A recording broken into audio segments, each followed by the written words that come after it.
May nagtanong sa comment, si Kuya Jerswin Melorin, Boss, bakit ayaw ng NBA sa Philippine player? Required ba talaga matangkad sa NBA?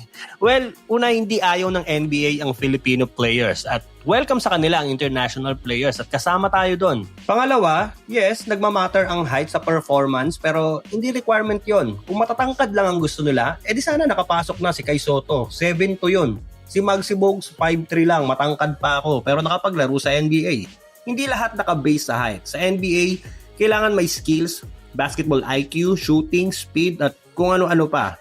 Kailangan meron niyang mga yan pero hindi pa rin guaranteed na makakapasok ka. Kasi remember, ang NBA ay global league. Madaming basketball players sa iba't ibang parte ng mundo ang gusto din makapasok sa liga.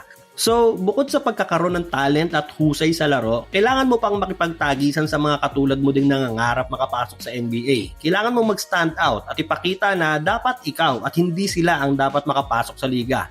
Pero bakit nga ba hirap na hirap makapasok sa NBA ang mga Pinoy? O bakit hirap tayo makipagsabayan sa skills na meron sila? Kasi wala pa din pure-blooded Pinoy sa NBA. Ito lang yung ilang mga rason. Opinion ko lang naman to.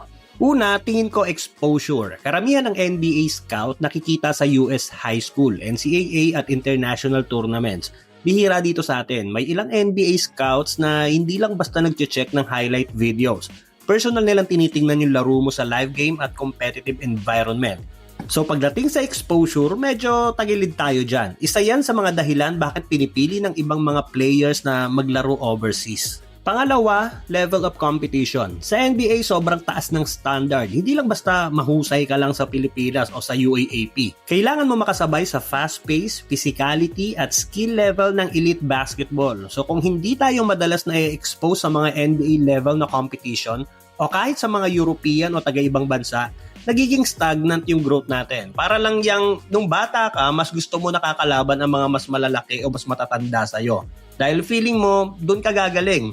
Sa mga naglalaro ng basketball, alam nila yan. Sa Europe, ginagawa din yan. Kahit bata pa, sinasali na sa mga big boys competition para mas lalong mahasa ang skills tulad ni Luka Doncic at Ricky Rubio. Kaya may ilan tayong mga players dito sa atin na parang superstar na sa atin pero pag nakaharap sa FIBA ng mga malalakas na bansa, parang average player na lang. So sa NBA, hindi lang basta talent ang kailangan. Kailangan mo ng tamang exposure sa high level of competition para mas mapansin ka at matest ang kakayahan mo sa elite basketball. Pangatlo, feeling ko may factor din yung limited access natin sa training at development programs. Kita mo naman yung mga training facilities nila at mga gamit. Sobrang high-tech. And sa US or Europe, kahit bata pa lang, maraming basketball academies, elite youth leagues, camps at personal trainers na available para mahasa ka sa tamang level. Dito sa atin, kahit may talent ang bata, konti lang ang opportunities para ma-expose sa structured training at high-level competition. Eh hindi lang naman puro drills ang kailangan. Sa Europe kasi sinasanay ang mga bata sa game situations, decision-making at handling pressure. Hindi tayo exposed sa tamang environment. Kahit magaling sa streetball o UAAP, mahirap ma-develop yung skills at basketball IQ para umabot sa elite level. Si Kai Sotto, kahit sa Pinas nag-start, pinadala sa international youth competition at training programs para mas mahasa ang speed, physicality at game awareness niya.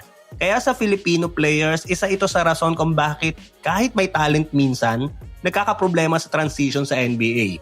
So hindi lang puro skills ang kailangan. Kailangan din ng tamang exposure sa structured training at development programs. Pang-apat, again, opinion ko lang to. Kung mali ako, edi sorry. Motivation and financial advantage. Baka isa to sa mga reasons bakit hindi natin maabot ang skill level ng mga NBA players. At parang David at Goliath o imposible ang Gilas versus Team USA. Sa NBA, kahit halos lahat ng oras nila nasa training, practice at games, sulit naman. Bakit? $1 million salaries ang nakaabang. Compare mo dito sa atin, local, pro league, kahit top tier player nasa 50,000 to 300,000 pesos lang kada buwan. Natural, iba ang level ng urgency at eagerness kung milyon ang nakataya versus konting sahod lang. At dahil malaki ang sahod sa NBA, pwede silang mag-hire ng private trainers para sa skills at conditioning, magtayo ng sariling training facility at even dietitian at nutritionist para i-optimize ang pagkain at recovery. Lahat ng ito, directly nakaka-improve sa performance at career longevity.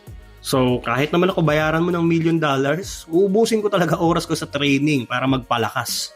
Isa pa, may factor din tayo na medyo overlook pero sobrang importante. Networking at visibility. O sa madaling salita, pagkakaroon ng backer o tamang connections. Sa NBA, hindi lang puro talent ng kailangan. Para mapansin ka, kadalasan may papel ang agent, coach o scout connections para makuha ang tamang exposure. Example, kapag may agent ka na kilala sa NBA, mas madali kang maipasok sa combines, summer league o tryouts. Kung may backer o supporter ka, mas malaki ang chance mo na ma-feature sa highlight reels at ma-monitor ng NBA scouts.